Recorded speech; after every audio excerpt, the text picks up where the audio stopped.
going to be, well, it's just going to be Xinjiao or the Sejuani. They've got a choice here.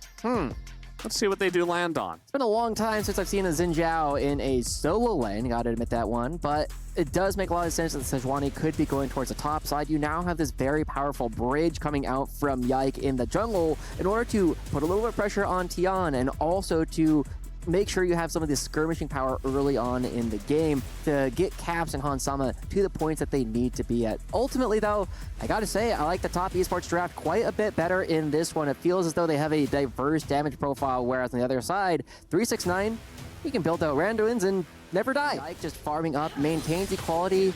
They should have a very good idea that Yike is in the air, which is why Tian is playing so cautiously at the moment, but with these low health bars, you know a dive is coming. Yeah, the dive will be coming. The flash just come in. That's a nice spell shield. Mako could be in a bit of trouble. First blood does go over to Hansama as it does get traded back here over to Tian. But still, so many low health bars here. He can just sit here and be very, very annoying. He wins in the 2v2 just because the amount of plants, the amount of control he's going to have before Yike can really get going, especially because the Sivir early on is just so weak compared to the Ezreal. So it's just kind of a roaming three-man squad down here, and here comes Cream trying to get in onto Caps as the auto comes in the hop over the wall. Cream, why did you give him Tristana again? I have no idea. And following through, making sure you get that last part of the explosive shot is so easy, and we see another game. Guess who's back again and again and again? He's here. The ult is going to hit them both. Hansama, there's nowhere to go. And yes, Mako, he dies. But you think top esports care about that? The answer is no. They get 2 kills, and they get this Ezreal massively fed. As the Glacial Prison does come out, but not able to get the kill. Broken Blade does have TP, so it shouldn't be too big of a deal up there. In the mid lane, though, it doesn't look like we're quite done with the action. That Q is going to hit him, and now the rocket hits him as well as a couple of ranged minions. That's going to kill Cream. To go towards the top lane, I would not be surprised to see Cream headed up there soon.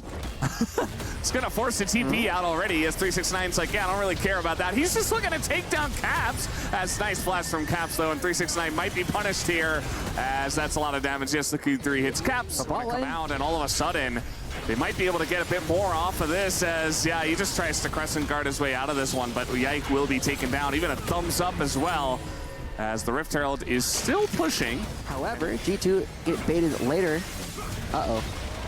Yeah, 369 in a lot of trouble here as once again he's getting very over-aggressive. He's going to pull the Braum over, though, and maybe he gets out from here. The flash as well, as Mickey X does not want to allow this one. And yeah, I think 369 will eventually go down, right? Cassante is crazy sometimes. This goes down. G2 walking directly into the trap, and they don't have another option. Yeah, I mean, they have to try to fight for this one, but now we got 369 in the back line. He's going to set it up, and we have the Baron going the way of top esports. Is 369 just going to disappear somehow. Didn't see how that damage went into him. He was just way too deep. As now top esports, they want to get this objective and back away. 10 also going to flash out of this one, and it gets a bit messy. Yike's looking for a bit more. As when comes lightning, he is going to get in onto the Zyra, and he will be shut down. But still, the Baron and 3 members left remaining here for top esports. Trying to get away as Cream is totally fine. He hops away again. No.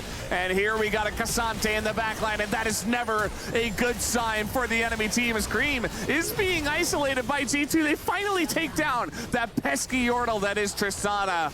But I have a feeling they're not going to be taking out this game as, oh God, that was a huge one. And now we got 369 just chasing him down. Not much of a chance for Hansama to get out of this one. He's got a blast clone and a dream. Oh, wow.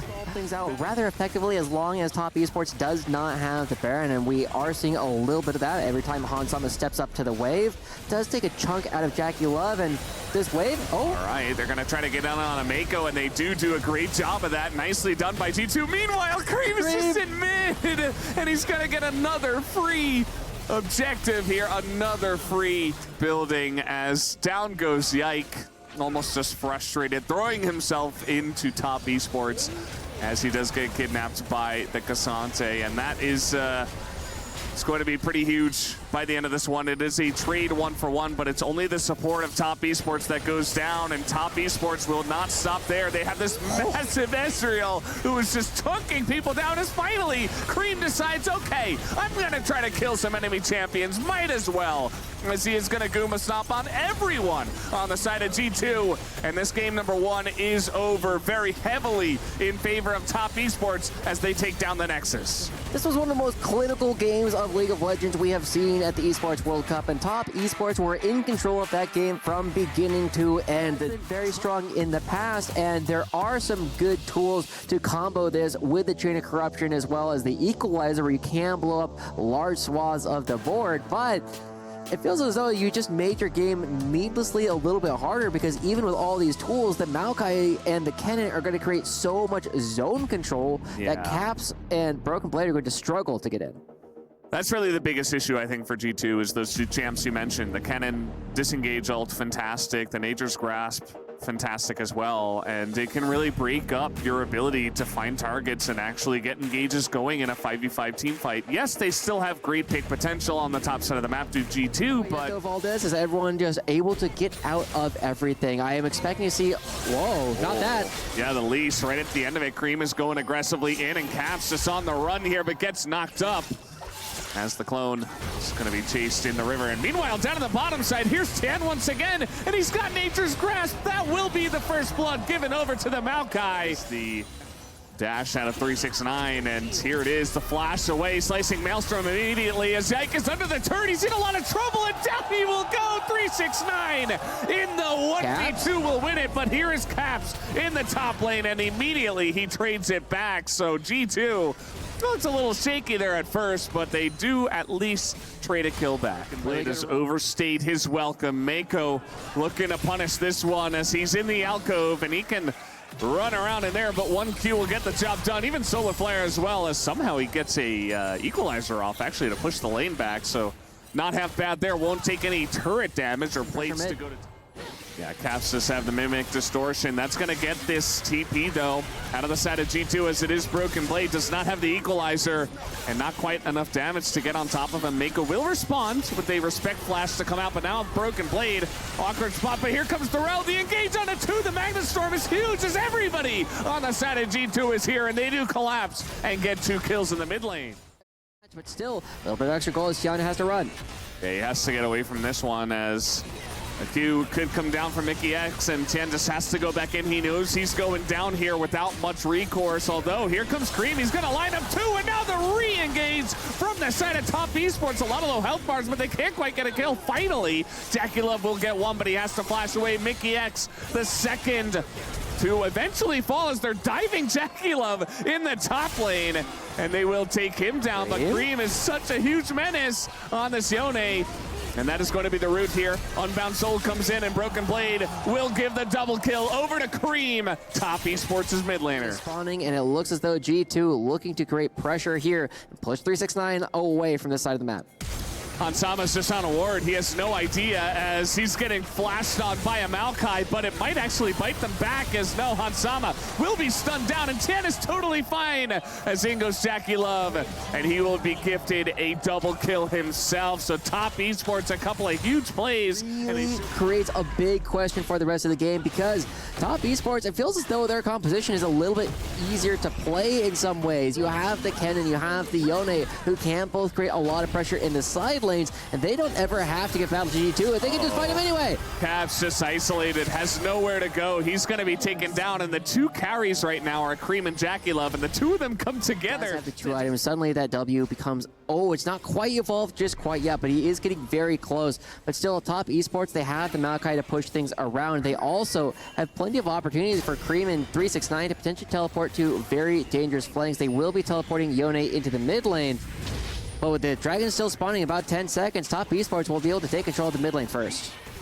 Yeah, the mid-prio definitely going to be very important. Oh, they're just going to flash onto the LeBlanc. Not sure about that one, but honestly, it's still working. As the Nature's Grasp, he puts himself in such an excellent position. And now they're slicing Maelstrom onto everybody. It finds all of the front line of G2. They all get decimated, and it's a triple kill for Jackie Love in the world to take down those kills. Now he's got 6. on the Kaisa, which is a pick we don't see too often, but when it comes out and when it gets fed, you can see the power of this pick in this position specifically, especially once you begin to build some AP and you can just poke people down, as now looks like Caps is caught once again, but they're trying to get on top of Jackie Love, and they will. It's a shutdown over the bars, but no, they're so out of position, and everybody on the side of G2 is once again going to be caught up here. They sacrifice Jackie Love, but they take 3 people with them. Yike is going to get into the backside of this pit, but Top Esports, they're not going to take any risks with this one. They're going to stop hitting the Baron. They immediately turn onto the Vi, and Yike doesn't really have an angle to get into this one. It is pretty low, and he nearly does get in there, but it's not quite going to happen. As now Mako, you see Mickey X, he's like, maybe I can get in on the action. Well, the answer is no. Well, I suppose he does get in on the action, but he'll just immediately die, as the kill will go over to Jackie Love, and Top Esports, they are running away with this game. For the rest of the team, and now we'll see how many structures they can get. Ultimate's already out.